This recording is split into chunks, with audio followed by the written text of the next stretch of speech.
Once more the method of non-violent resistance was unsheathed from its scabbard, and once again an entire community was mobilized to confront the adversary. And again the brutality of a dying order shrieks across the land. Yet Selma, Alabama, became a shining moment in the conscience of man. If the worst was in American life lurked in its dark street, the best of American instincts arose passionately from across the nation to overcome it. The battle is in our hands, and we can answer with creative nonviolence the call to higher ground, to which the new directions of our struggle summons us. The road ahead is not altogether a smooth one. There are no broad highways that lead us easily and inevitably to quick solutions, but we must keep going. Let us not wallow in the valley of despair. I say to you today, my friends, and so even though we face the difficulties of today and tomorrow, I still have a dream.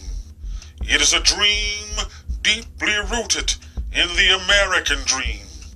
I have a dream that one day this nation will rise up and live out the true meaning of its creed.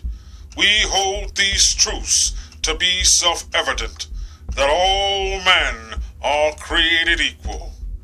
I have a dream that one day, on the red hills of Georgia, the sons of former slaves and the sons of former slave owners will be able to sit down together at the table of brotherhood. I have a dream that one day, even the state of Mississippi, a state sweltering with the heat of injustice, sweltering with the heat of oppression, will be transformed into an oasis of freedom and justice. I have a dream that my 4 little children will one day live in a nation where they will not be judged by the color of their skin, but by the content of their character. I have a dream today. Well, I don't know what will happen now. We've got some difficult days ahead. But it doesn't matter with me now, because I've been to the mountaintop. And I don't mind. Like anybody, I would like to live a long life. Longevity has its place, but I'm not concerned about that now. I just want to do God's will, and He's allowed me to go up to the mountain. I know you're asking, how long will it take?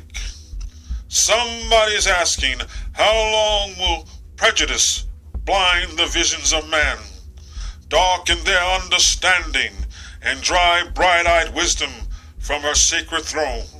Somebody's asking, when will wounded justice, lying prostrate on the streets of Selma and Birmingham and communities all over the South, be lifted from the dust of shame to reign supreme among the children of men? Somebody's asking, when will the radiant star of hope be plunged against the nocturnal bosom of this lonely night? Plucked from weary souls with chains of fear and the manacles of death. How long will justice be crucified and truth buried?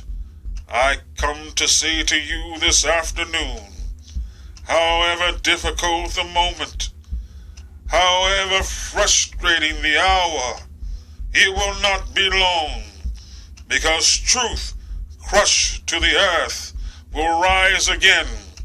How long? Not long, because no lie can live forever. How long? Not long, because you shall reap what you sow. How long? Not long, because the arc of the moral universe is long, but it bends toward justice. And I've looked over, and I've seen the promised land. I may not get there with you, but I want you to know tonight that we, as a people, will get to the promised land. And I'm happy tonight. I'm not worried about anything. I'm not fearing any man. Mine eyes have seen the glory of the coming of the Lord. From every mountainside let freedom ring. And when this happens, and when we allow freedom to ring, when we let it ring from every village and every hamlet, from every state and every city, we will be able to speed up that day when all of God's children, black men and white men, Jews and Gentiles, Protestants and Catholics, will be able to join hands and sing in the words of the old Negro spiritual, free at last, free at last. Thank God Almighty, we are free at last.